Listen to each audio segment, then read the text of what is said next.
ಆತ್ಮೀಯ H16 news ಅರ್ಥಾತ್ ಸೀತಾರಾಮ್ ನ್ಯೂಸದ ವೀಕ್ಷಕರೇ, ನಾನು ನಿಮ್ಮವ ಆಯುಧ ಮಲ್ಲಪ್ಪ ಜೊತೆಯವರು. ತಾವು ಈಗ ಸುದ್ದಿಗಳ ಲೋಕಕ್ಕೆ ಎಂಟ್ರಿ ಹೊಡಿತಾ ಇದ್ದೀರಿ. ಈ ಸುದ್ದಿಗಳನ್ನು ಪ್ರತಿಯೊಂದು ನೋಡೋ ಜೊತೆಗೆ ನಿಮ್ಮ ಅಭಿಪ್ರಾಯಗಳನ್ನು ಹಚ್ತಾ ಇರ್ರಿ. ಯಾಕಂದರೆ ಈ ಸುದ್ದಿಗಳು ನಿಮಗಾಗಿ, ನಿಮ್ಮ ಬದುಕಿಗಾಗಿ, ನಿಮ್ಮ ವೈಚಾರಿಕೆಗಾಗಿ, ನಿಮ್ಮ ತಿಳುವಳಿಕೆಗಾಗಿಯೂ ನಿಮಗೂ ಗೊತ್ತು. ಜೊತೆಗೆ ನಮಗೂ ನಿಮ್ಮೊಂದಿಗೆ ಇದೊಂದು ಮಾತಾಡುವಂಥ ಜೊತೆಗೆ ಸುದ್ದಿಗಳನ್ನು ಬಿಡುವಂಥ ಕೆಲಸ. ಈ ಕೆಲಸದಲ್ಲಿ ನಾವು ನಿಮ್ಮೊಂದಿಗಿದ್ದೀವಿ ಅಂತ ಹೇಳ್ತಾ ನೋಡ್ತಾ ಇರಿ ಸುದ್ದಿಗಳನ್ನು. ಪೂರ್ಣವಾಗಿ ಕುಸಿದು ಹೋಗಿದೆ, ನಿಷ್ಕ್ರಿಯ ಆಗಿದೆ. ಕುರ್ಚಿ ಕಚ್ಚಾಟದಲ್ಲಿ ಆಡಳಿತದ ಕಡೆ ಗಮನ ಕೊಡ್ತಾ ಇಲ್ಲ, ಯಾರೂ ಕೂಡ ನೋಡ್ತಾ ಇಲ್ಲ. ಬಹುಶಃ ನನಗೆ ಅನ್ನಿಸ್ತದ, ಹಿಂದೆ ಇಂದಿರಾ ಗಾಂಧಿಯವ್ರ ಕಾಲದಲ್ಲಿ ಕಾಂಗ್ರೆಸ್ ಒಡೆದೋಗಿತ್ತು, ಅರಸು ಅವ್ರ ಕಾಲದಲ್ಲಿ ಒಡೆದೋಗಿತ್ತು, ಬಂಗಾರಪ್ಪನವ್ರ ಕಾಲದಲ್ಲಿ ಕಾಂಗ್ರೆಸ್ ಒಡೆದೋಗಿತ್ತು. ಮತ್ತು ಬಹುಶಃ ನನಗನ್ನಿಸ್ತದ ಕೆಲವೇ ದಿನಗಳಲ್ಲಿ ಕರ್ನಾಟಕದಲ್ಲಿ ಮತ್ತೆ ಕಾಂಗ್ರೆಸ್ ಹಿಂಭಾಗ ಆಗ್ತದ ಅಂತಕ್ಕಂಥದ್ದು ನನಗೆ ಕಾಣ್ತಾ ಇದೆ. ಇದರಿಂದ ಎಚ್ಚೆತ್ಕೊಂಡು ಆಡಳಿತವನ್ನು ಸರಿ ಮಾಡ್ತಕ್ಕಂಥ ಕೆಲಸ ಮಾಡದೆ ಹೋದರೆ ಜನ. ಇವತ್ತು ಬೆಳಗ್ಗೆ ಹಿರಿಯೂರಿನಲ್ಲಿ ಒಂದು ಅವಘಡ ಸಂಭವಿಸಿದೆ. ಒಂದು ಲಾರಿ ಮತ್ತು ಕಂಟೈನರ್ ನಡುವೆ ಅಪಘಾತ ಸಂಭವಿಸಿದ ದುರಂತಕ್ಕೆ ಕಾರಣ ಆಗಿದೆ. ಇದರಲ್ಲಿ ಈವರೆಗೆ 4 ಜನ ಮೃತಪಟ್ಟಿದ್ದಾರೆ ಅಂತ ಮಾಹಿತಿ ಕೊಡ್ತಾ ಇದೆ. ಈಗ ಹಿರಿಯೂರಿನ ಹಾಸ್ಪಿಟ್ಲಲ್ಲಿ ಮತ್ತು ಶಿರಾ ಸೇರಿದಂತೆ ಕೆಲವು ಹಾಸ್ಪಿಟ್ಲ್ಗಳಲ್ಲಿ ಗಾಯಗೊಂಡವರು ಚಿಕಿತ್ಸೆ ಪಡಿತಾ ಇದ್ದಾರೆ. ಹಿರಿಯೂರಿನ ಹಾಸ್ಪಿಟ್ಲಲ್ಲಿ ಈಗ ಒಂದು 12-13 ಜನ ಒಂದು ಆಲ್ರೆಡಿ ಕೆಲವರು ಡಿಸ್ಚಾರ್ಜ್ ಆಗಿ ಹೋಗಿದ್ದಾರೆ. ಇನ್ನು ಕೆಲವರಿಗೆ ಹಿಯರ್ ಟ್ರೀಟ್ಮೆಂಟ್ಗೆ ಚಿತ್ರದುರ್ಗ ಜಿಲ್ಲಾಸ್ಪತ್ರೆಗೆ ರೆಫರ್ ಮಾಡಿದ್ದಾರೆ. ಈಗ ಇಲ್ಲಿ ಸದ್ಯಕ್ಕೆ ಒಬ್ಬರು ಚಿಕಿತ್ಸೆ ಪಡಿತಾ ಇದ್ದಾರೆ. ಅವ್ರದ್ದು ಮೈನರ್ ಇದೆ, ಅವ್ರನ್ನ ಇಲ್ಲೇ ಚಿಕಿತ್ಸೆ ಅವರಿಗೆ ಕೊಟ್ಟು ಅವ್ರನ್ನ ಡಿಸ್ಚಾರ್ಜ್ ಮಾಡ್ತಾರೆ. ನಿಮಗೇನು ಯಾವುದೋ ನಾನ್ ಇಂಜುರೀಸನ್ ಆಗಿಲ್ಲ. ಇಲ್ಲಿ ಪ್ರೆಸೆಂಟಿಗೆ ಇದ್ದವ್ರಿಗೆ ಅವರಿಗೆ ಕಾಲು ಸ್ವಲ್ಪ ಮೃತಪಟ್ಟಿದೆ. ಜಂಪ್ ಮಾಡಿದ್ರು ಅಂತ ಹೇಳಿದ್ರು, ಬಸ್ಸಿಗೆ ಜಂಪ್ ಮಾಡಿದ್ವಿ ಅಂತ. ಹಾಗಾಗಿ ಆ ರೀತಿ ಇಂಜುರಿ ಆಗಿದೆ.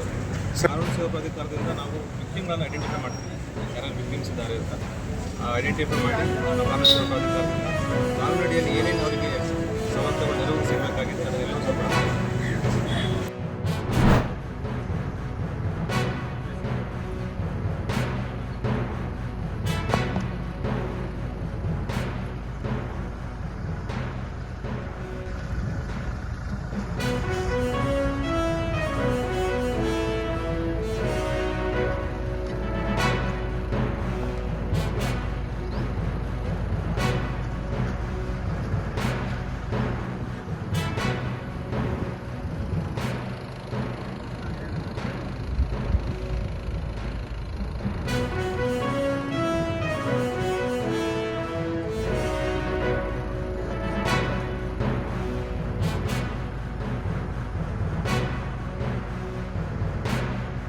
ಮಾರ್ಚ್ ಒಳಗಡೆ ನಾವು ಅವಘಡಕ್ಕೆ ಟ್ರೈನನ್ನು ತರ್ತಾ ಇದ್ದೀವಿ.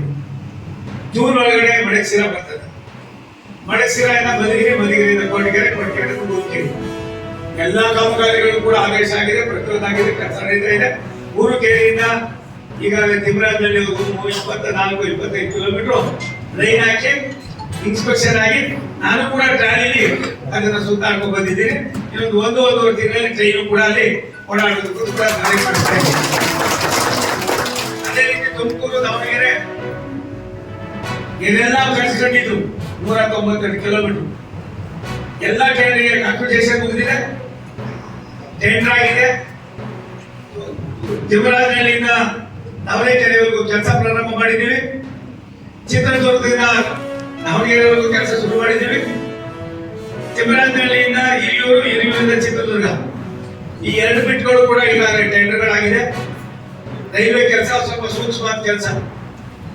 ಅದಾದ್ಮೇಲೆ ತುಮಕೂರು ನಗರ, ತುಮಕೂರು ರೂರಲ್ಲು, ಉಬ್ಬಿ, ಗುಬ್ಬಿ, ತುರುವೇಕೆರೆ, ಚಿಕ್ಕರಾಯಕರಳ್ಳಿ, ಅದಾವುದಾದ್ರು ಮತ್ತೊಂದು ಚಿತ್ತೂರು ಈ ಭಾಗಕ್ಕೆ ಹೋಗ್ಬೇಕಾದ್ರೆ 25-26 ರೈಲ್ವೆ ಗೇಟ್ಗಳಿತ್ತು.